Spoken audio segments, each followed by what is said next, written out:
took hundreds of years to get the separation of church and state. And now we're involved in a struggle to get separation of corporations and the state. It should be in an elliptical orbit around the Earth, and yet it's not. It's in a near perfectly circular orbit, and I didn't say that. Isaac Asimov said that, and the Encyclopedia Britannica says that. What is happening? Something is going on. Can you feel the way?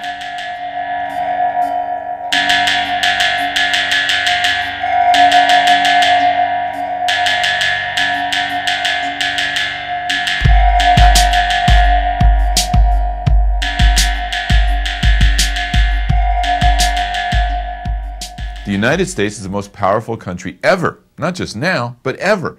No empire, the Roman Empire, the British Empire, no nation state has ever had as much global influence and power as the United States. Logic would tell us that the people of such a globally powerful country should be very knowledgeable about world affairs. It's laughable on the face of it.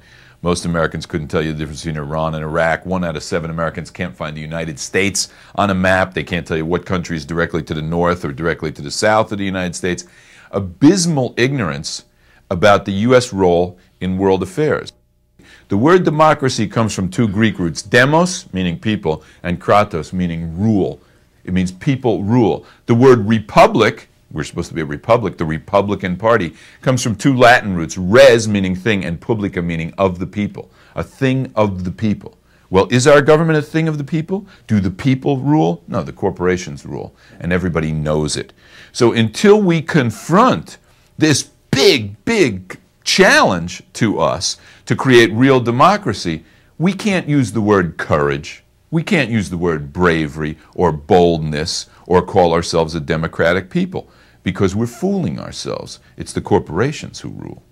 In all the civil institutions, that we treat each other as brothers and sisters. We can do it, and I know we'll do it. It's just a question of how long is it going to take us.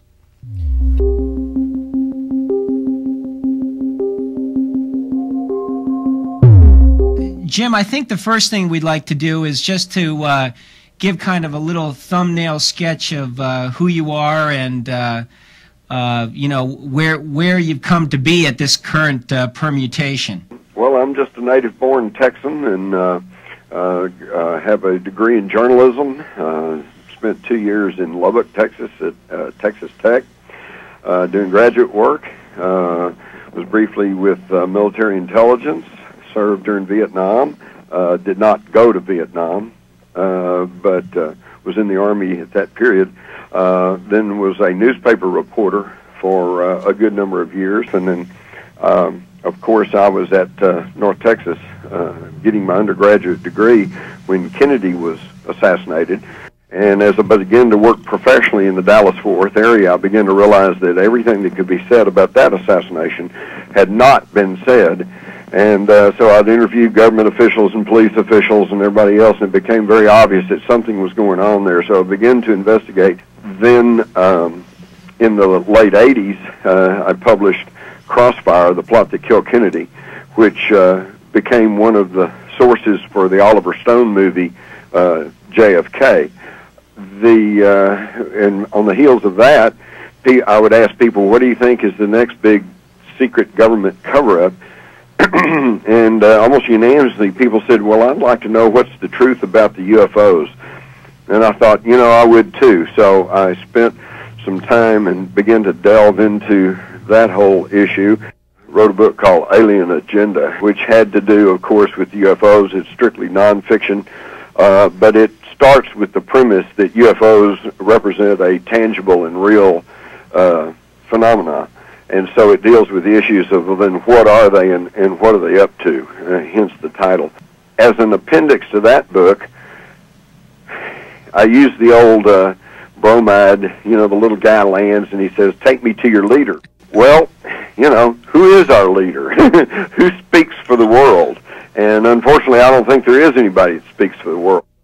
And so that kind of led to an interesting question, which was, and I was encouraged by my editors at HarperCollins.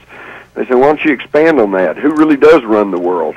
So that led to this latest book, Rule by Secrecy, because what I found, and I think what most thinking people are aware of, is that the people who truly run our lives are not elected officials.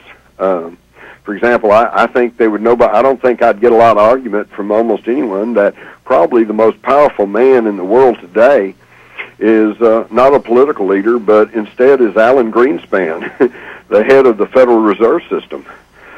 He can simply, wipe sweat from his brow, and the market goes up or down or takes a tumble, Yeah. Very powerful guy. And yet, I've never had a chance to vote for Alan Greenspan for anything.